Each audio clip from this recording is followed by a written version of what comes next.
about the commission that you're starting on small business, I understand, and whether or not that's a paid position, because if it is, why are we starting a new commission instead of giving more money over to my friends at Goma, who's already doing a fantastic job in helping them to build that 25% to get to that 25% number?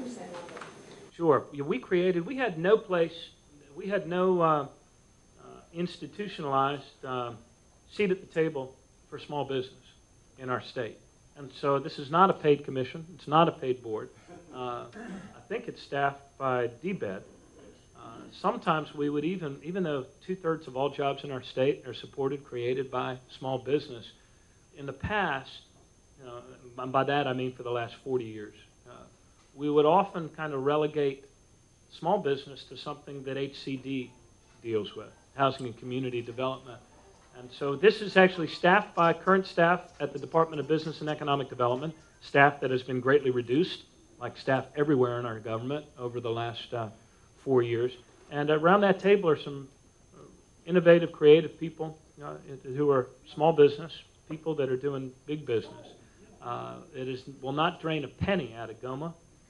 I wish I could get more dollars to Goma. What's that? And Secretary Jenkins also serves on that commission. If you're interested in knowing more about the work of the commission, this gentleman is our Deputy Secretary. Dominic is our Deputy Secretary of Economic Development.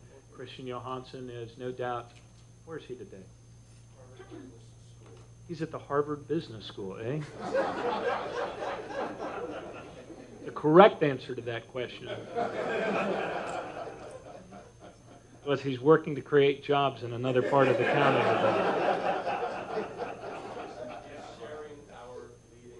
He's sharing, good. He's helping us overcome our pathological modesty. He's marketing the state of Maryland to future businesses and entrepreneurs. See me after class. Dan Blessing with Fortis College, and I was hoping to maybe further address have you address the Skills to Compete campaign. So our college is a career training school where we not only give people the skills we found, there are several job openings, but we also have a lot of connections with different employers, and we're associated with several schools throughout Baltimore. And I know we're not the only career training school in the area, there are several others. And another thing I'm finding as I'm going to different one-stop centers who often give people funding to come to school is there seems to be a default sometimes to go to community college for the training, where we understand that they're doing an excellent job, but we also can be right in line with them to help prepare people and get them these positions that we've researched and we've surveyed our different employers that we do work with. So that's what we're just trying to get an understanding of where the progress is along that line, just informing people that there are several options, for their training and, to help them get the solution to that problem of job. Alex, can I ask you to come up and take that one on Skills to Compete? This is an initiative that was begun under Tom Perez, who was Alex's predecessor there at the Department of Labor Licensing and Regulation. Mr. Perez, as you know, was taken from us by the Obama administration. I told Rahm Emanuel that I regret I have but one cabinet to give to my country. And so, Alex, if you could address the sort of the question on Skills to Compete and how schools, what is the name of your school? Fortis College. And what is? It's a career training school with job placement assistance. Okay. And how the private colleges can get involved in that? Sure, and I'm so happy that Skills to Compete is a name or a brand that folks are beginning to understand. For everybody in the room, Skills to Compete is an initiative that's actually led by the governor. We're the only state in the country where that's actually led from the very top by the governor, that is working to ensure that Marylanders have an opportunity to achieve some level of education, certification, training beyond high school. It's really moving folks into the middle skill jobs of anything that is beyond a high school diploma, but not a traditional four-year college degree. So all of the one-stops are pushing folks, and we've worked with, to answer your question specifically, we work with the trade associations, with the public schools and the private schools and the community colleges, and in fact anyone who is working on those certifications, and I would say the majority of those are private. So again, we're talking about anything that is some sort of certification, ideally 2 years. So you're talking about all of fire, all of law enforcement, all of EMS, all of the culinary arts, all of diesel engines, all of healthcare, less than a nursing degree, less than a doctor, obviously, where the vast growth of Maryland's jobs are going to be in the future. But if you're feeling like you're not in the mix of that, I'm more than happy to talk to you about what we're already doing to make sure that folks have every opportunity to seek that 2 years of additional training or education after high school. And also the default, maybe we have a training issue with the one-stop centers to make and have them understand that whatever limited dollars there are to help people go forward, they can be used not only in community. There's no restriction on. No, we try not to track anyone, whether they're seniors or disabled or veterans. We don't want to put anybody on one track and say, oh, here's the thing that you need to do, but provide all the options that are there and let folks choose where they want to go. Thank you, Secretary Sanchez. Yes, sir.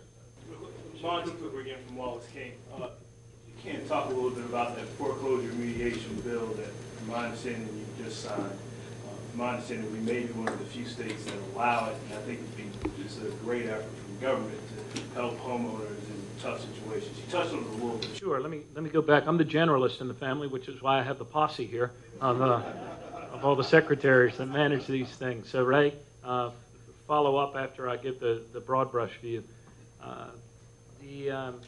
What we were hearing from a lot of the nonprofit housing counselors throughout the state, was that oftentimes they would have families that would appear to qualify for the sort of ratios that would allow them to stay in their home with a modification.